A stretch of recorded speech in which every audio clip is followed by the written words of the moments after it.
जाकर आपको कैसा लगा? उत्तर से दक्षिण में जाकर और भगवान बाहुबली के श्री चरणों में 1 वर्ष तक रहने के योग में आपने क्या क्या अनुभव किया, उस विषय में सभी समाज को आप अपना संस्मरण और उद्बोधन प्रदान करने का लक्ष्य करें। जो लोग पूज्यगण्य ज्ञानमती माता श्री ओम नमः सिद्धेभ्यः ओम नमः सिद्धेभ्यः ओम नमः सिद्धेभ्यः ओम नमः सिद्धेभ्यः ओम ह्रीं श्री अनंत वरदात श्री बाहुबली सामने नमः।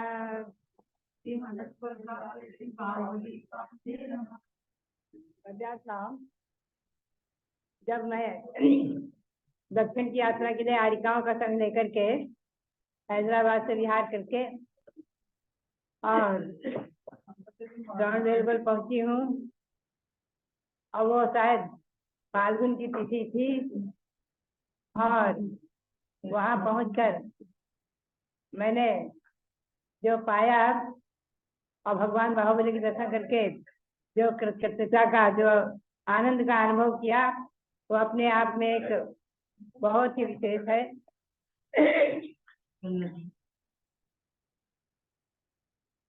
नाम वहां पर उस समय मैं स्वस्थ थी, डोली आदमी बैठने का कोई सवाल उठता नहीं था, और प्रायः दूसरे तीसरे दिन पहाड़ पर जाया करती थी, कभी कभी प्रतिदिन भी जाया करती थी। और वहां पर शुद्ध जल का नियम ले लेकर के अनेकों पुरुष महिलाएं सब आहार देते थे, भक्ति करते थे। वहां के धर्मेंद्र या प्रमुख श्रावक, जिनकी पुत्री कुमारी शीला मेरे साथ आ गई थी, जो आरिका श्रीमती अभी वहीं शायद विराजमान है, वहीं पर रह रही है श्रवण बेलगोल में, वही चातुर्मास कर रही है। उनकी सन 1971 में आचार्य श्री धर्मशाली महाराज से कर कमलों से दीक्षा हमने कराई थी। वो वहां की एक स्मृति अभी हमारे पास है, आरिका श्रीमती। वहां पर रहकर मैंने भगवान बाहुबली की भक्ति करते करते वहां के भट्टारक, जो व्रत भट्टारक पुराने थे, वो बहुत ही मेरी अनुकूलता करते थे। कुछ कारणवश आदिमती हमारे संघ की आरिका और एक थी, वो कुछ अस्वस्थ हो गई थी, और उनके अस्वस्थ होने से हमें वहां अधिक दिन भी रुकने का मौका हो गया, और उनकी इलाज वगैरह औषधि थी। और वहां पर बरसायोग की स्थापना भी हुई, सब लोगों के आग्रह से, भक्ति से। उधर के लोग बहुत भक्तिवान थे, और 25 घरों में महिलाओं ने शुद्ध जल का नियम ले लेकर के, पुरुषों ने शुद्ध जल का नियम ले लेकर के चौके लगाए हैं। चौके होते थे, हम लोग आहार को जाते थे, और धर्मशाला में पास में ही ठहरे हुए थे। वहाँ भट्टारक जी का जो मंदिर था, पास में ही उनका मठ, उसी के निकट में धर्मशाला थी, उसी में हम लोग ठहरे हुए थे। वहीं से पहाड़ पर जाया करते थे। एक बार मेरी भावना बनी, आश्विन मास में, जो कि अंग्रेजी के महीने से अक्टूबर कहलाता है, और मैंने भट्टारक जी से कहा कि मैं 15 दिन पहाड़ पर रहना चाहती हूँ, और केवल आहार के लिए नीचे आऊंगी, बाकी 22 घंटे पहाड़ पर ही रहूंगी, और पहाड़ पर भगवान का ध्यान भी करूंगी, वहीं विश्राम। उन्होंने मंजूर कर लिया, और मेरे साथ एक आरिका, जिनका नाम था पद्मावती, वो मेरे साथ ऊपर मेरे पास रही हैं। और एक छोटा सा लड़का 8-9 बरस का, उसको छोड़ दिया था, वहीं रहता था, आया जाया करता था खाना पीना करने के लिए। और मैं 9 बजे आहार के लिए नीचे आती थी, आहार करके पुनः चली जाती थी, और ऊपर ही रह करके बाहुबली भगवान का ध्यान करती थी। और वहीं पर बाहुबली भगवान की संस्कृत में मैंने स्तुति भी बनाई है, 54 काव्यों में वो छपी हुई है, जिनेश्वर संदेह में बहुत सुंदर है, उसका हिंदी पर अनुवाद किया था। और वहां पर जो है अधिकतर मैं बाहुबली सामने, भगवान के सामने बैठ करके बरामदे में तो इंडस पदस्थ आदि ध्यान का जो अभ्यास मेरे को शुरू से ही था, मैं उनका अभ्यास किया करती थी और ध्यान किया करती थी। एक दिन रात्रि में लगभग 2-2:30 बजे उठ करके मैंने ध्यान प्रारंभ किया और लगभग ब्राह्म मुहूर्त में 4 बजे के समय आपको आश्चर्य भी होगा, आनंद भी आएगा। एकदम हमारे ध्यान में ऐसी उपलब्धि हुई, दिव्य प्रकाश चारों तरफ, बहुत दिव्य प्रकाश फैल गया, हरा हरा प्रकाश, फिर एकदम श्वेत प्रकाश, इतना प्रकाश फैला कि सारा मानव विश्व प्रकाश नहीं हो गया। और इसी प्रकाश में हम डूबे हुए थे और बीच बीच में आंख खोलकर भगवान बाहुबली को देख लिया करते थे।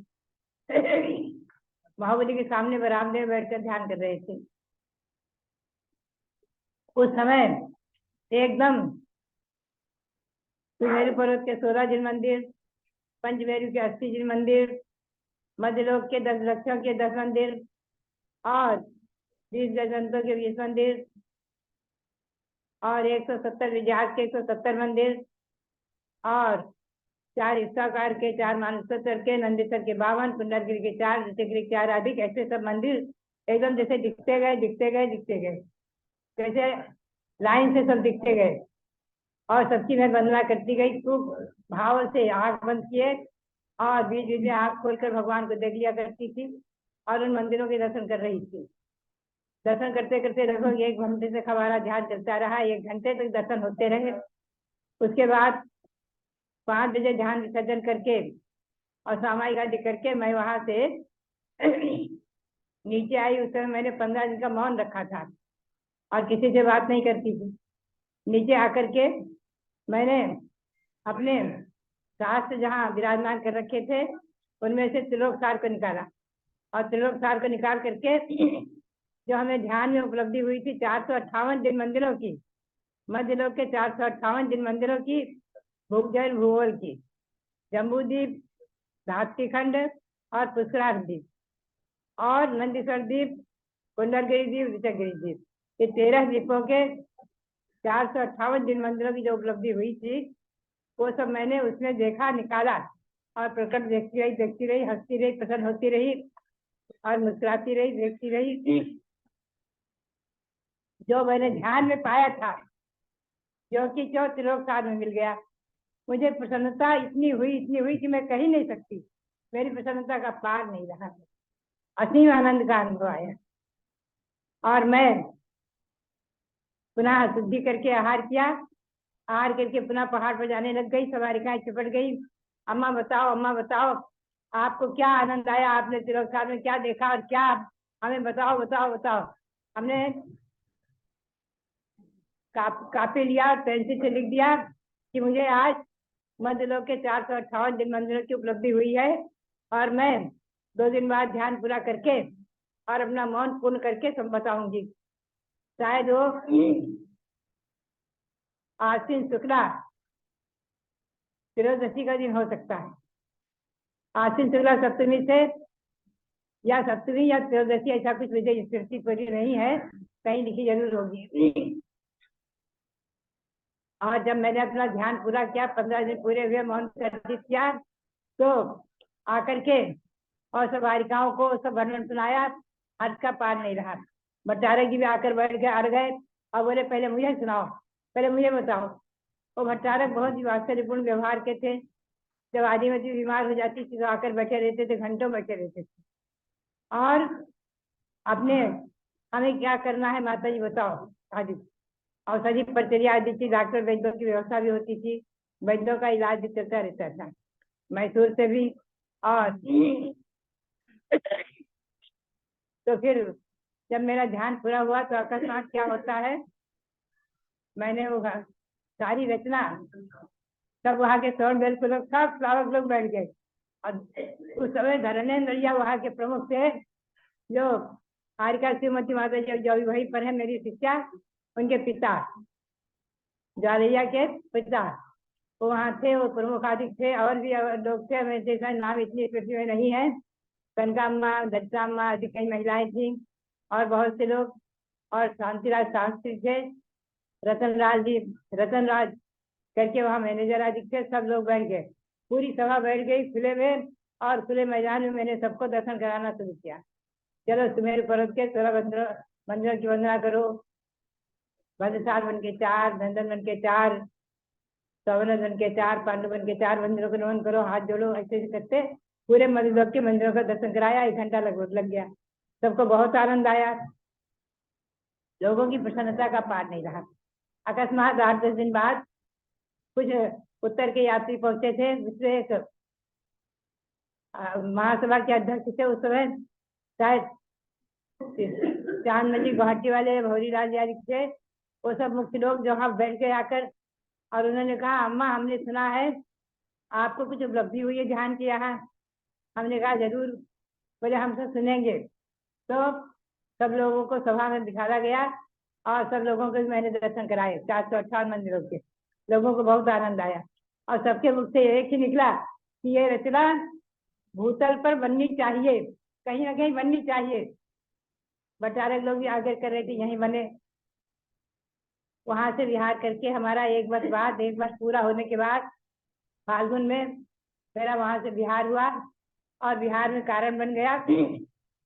वहाँ कोई चीज से कमेटी आदि के अधिवेशन आदि कार्यक्रम थे उधर, और भागचंद जी सोनी आदि कई एक प्रतिष्ठित लोग और ये प्रसादी लाल जी पाटनी आदि से पहुंचे थे, मेरे परिचित थे।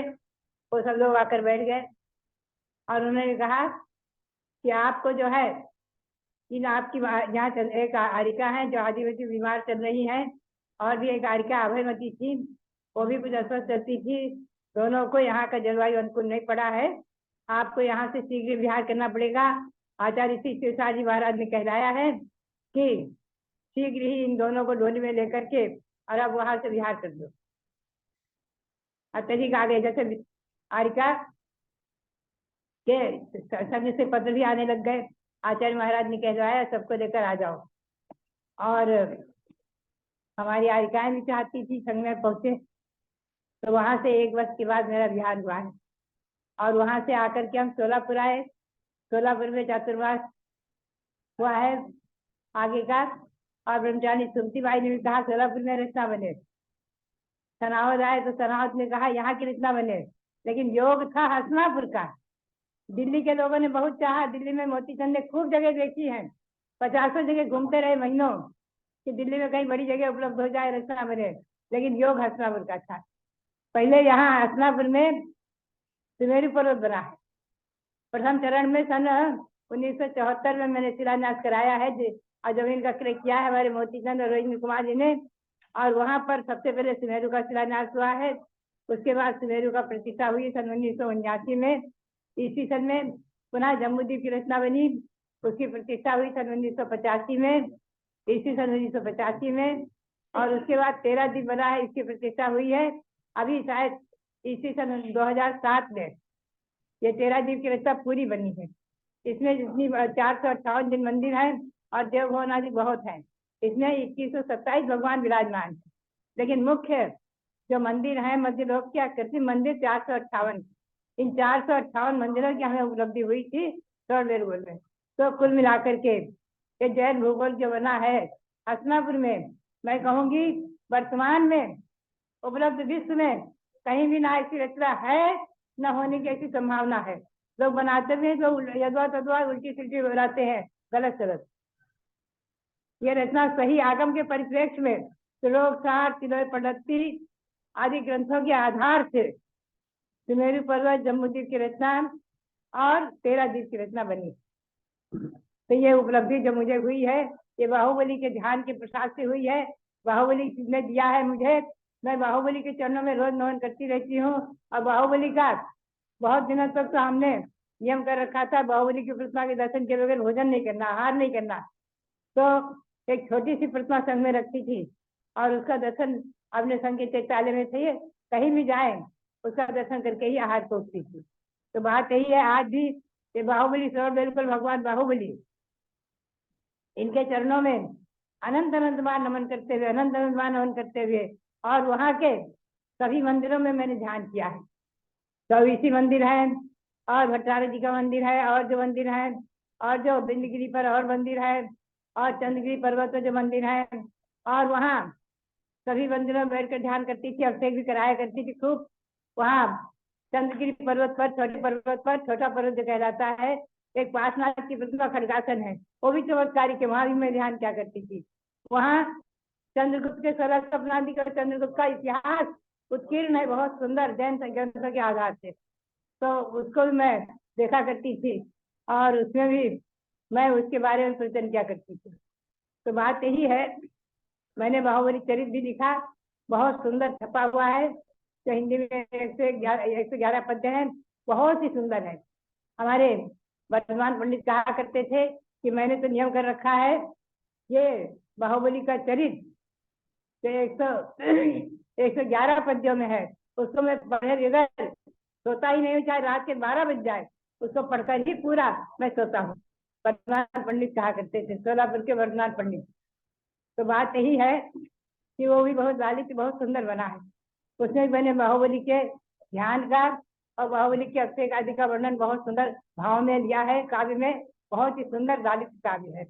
तो बात यही है, बाहुबली ने हमें भूगोल दिया और जम्बू द्वीप 13 द्वीप की रचना दी है, और ये एक ध्यान की उपलब्धि भगवान बाहुबली की हुई है। बाहुबली के चरणों में अनंत अनंत बार नमन करते हुए, और वहाँ जो 1 वर्ष तक मैंने ध्यान में पाया, वहाँ भद्रबाहु की गुफा, उस गुफा में बैठकर भी मैंने ध्यान किया है, उनके चरणों का ध्यान किया है और उनके चरणों का नमन किया है। और मुझे बताते थे कि यहाँ चंद्रगुप्त जो है कितने दिनों तक रह करके और भद्रबाहु की चरणों की भक्ति किया करते थे मुनि अवस्था में। तो अंतिम सम्राट चंद्रगुप्त ही जैन परंपरा में, दिगंबर जैन परंपरा में अंतिम सम्राट चंद्रगुप्त ही मुनि बने हैं, इसके बाद कोई सम्राट मुनि नहीं बने। तो बात यही है, ये सब इतिहास और भूगोल साकार हुआ ईस्वी सन 1964 में, और मुझे उपलब्धि हुई है ध्यान से। ये मेरा ध्यान मेरे लिए वरदान बना है, और बाहुबली भगवान मेरे लिए वरदान बने हैं। उन बाहुबली के चरणों में अनंत शक्ति को प्राप्त करते हैं, करने हेतु हम नमस्कार क्या करते हैं। कभी कभी इस मंत्र को भी जपते रहते हैं कि ओम ह्रीम अनंत प्राप्त है श्री बाहुबली सामने नमः। और बाहुबली की मूर्ति भी हमने हमारी प्रेरणा से हस्तिनापुर में निर्मित हुई है, विराजमान है, और वहाँ भगवान सदैव भरत बाहुबली विराजमान है। तो बात यही है, ऐसे बाहुबली भगवान। और यहाँ तो कटरा मंदिर में आचार्य देवदत्त जी महाराज ने भी ईस्वी सन 1952 में सदैव भरत बाहुबली की मूर्ति विराजमान कराई है, अयोध्या में विराजमान है। ऐसे बाहुबली के चरणों में अनंत अनंत बार नमन करते हुए, और उनके पिता अयोध्या के प्रथम सम्राट प्रथम राजा भगवान ऋषभदेव, उनके चरणों में कोटि कोटि नमन करते हुए, और अयोध्या में जन्मे भरत बाहुबली आदि उनके पुत्र अयोध्या में जन्मे, इनको सबको नमन करते हुए, अयोध्या क्षेत्र को भी नमन करते हुए आप सबके लिए बहुत बहुत मंगल आशीर्वाद, बहुत बहुत मंगल आशीर्वाद। बहुत